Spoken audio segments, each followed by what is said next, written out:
friend. বাজারে পটলের দাম কত লেখা কইব।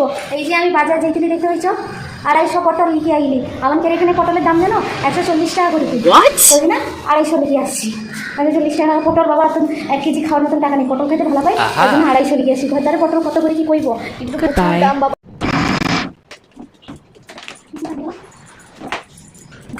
मुझे मालूम नहीं तुम्हारी माँ ने तुम्हें क्या सिखाया, लेकिन मेरी माँ ने मुझे ये सिखाया कि हालात को अपना गुलाम बनाओ।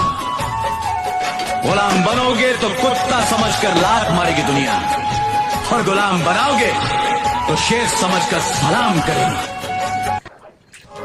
भाई मेरे को एक बात समझ में नहीं आती है, जैसे तुम लोग बड़े यूट्यूबर्स को सपोर्ट करते हो, किसी छोटे यूट्यूबर की वीडियो आते हैं उसको स्किप क्यों कर देते हो?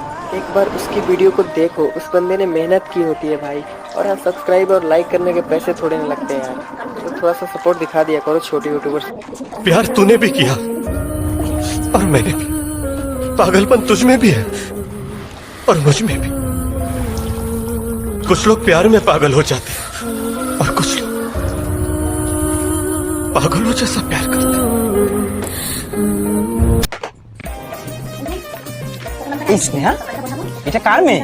কেন আমাদের মেয়ে? বাহ, খুব মিষ্টি দেখতে হয়েছে তো। কার মতো দেখতে হয়েছে গো? শিবুদার মতো। আমাদের মেয়ে শিবুদার মতো কেন? তুমি তো 4 বছর বাড়িতেই ছিলে না। তুমি আমার কথা শোনো। আগে তুমি আমার কথা শুনবা। না, তোমার কথা সবসময় আমি আগে শুনি। বাবা বিরাট শোনার লোক রে, আগে তুমি আমার কথা শুনবা। এ ভগবান, এর সাথে তো কথাই বলা যায় না। ওনার সঙ্গে কত সুন্দর কথা বলা যায়। ভগবান, আমি কার সাথে থাকি? হে ভগবান, আমার তুমি তুলে নাও। হে ভগবান, আমারে তুলে নাও। আমার কথা না শোনো তো ওর কথা শোনো। झूठ पे झूठ बोलती जा रही है, शर्म नहीं आती? जिस दिन से मिली उस दिन से झूठ पे झूठ बोलती जा रही है।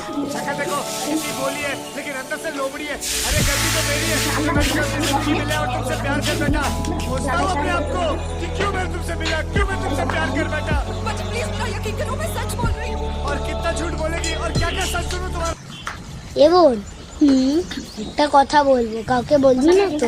না বলবো না, বল। আমি জানি তুই বলে দিবি। আরে বল না। বলবো না বলছি তো, ঠিক তো? তাহলে শোন, মা না তোকে ডাস্টবিন থেকে কুড়িয়ে এনেছে। সত্যি বলছিস? হ্যাঁ রে, আমি নিজে দেখেছি। দেখেছিস তো? আমি জানতাম তুই বলে দিবি। না গো মা, কিছু হয় না। বলছে তুমি আমাকে ডাস্টবিন থেকে কুড়িয়ে এনেছো। দাঁড়া, যাচ্ছি আমি, হচ্ছে ওর ব্যবস্থা। আর গরম মশলা চল, এবার আমি তোকে ডাস্টবিন থেকে কুড়িয়ে নিয়ে যাই। কমপ্লিট হয়ে গেছে। এবার এতে বাড়িতে বানানো ভাজা গরম মশলা গুঁড়ো দিই। বাড়িতে ভাজা গরম মশলা দিই, কারণ এখানকার যে গরম মশলা আমরা তো পাই না, আর যেটা পাই ওটা টেস্ট পছন্দ হয় না এখানকার গরম মশলা। তাই আমরা বাড়িতে গোটা গরম মশলা দিলে নিজেদের পছন্দ মতো গরম মশলা পাই। তো ঘি দিয়ে দেবো, নিরামিষ তরকারি ঘি হচ্ছে আমার খাওয়া ঘি তরকারিতে নিরামিষ তরকারি ঘি দেবো, তো এলাচ আর ঘি তরকারিতে নিরামিষ তরকারি দেবো। আমার আলু পটলের তরকারি রান্না কমপ্লিট। এই দেখো নিরামিষে আলু পটলের তরকারি করেছি, কেমন খেতে খেয়ে বলবো। নিরামিষে তরকারি বলে কথা।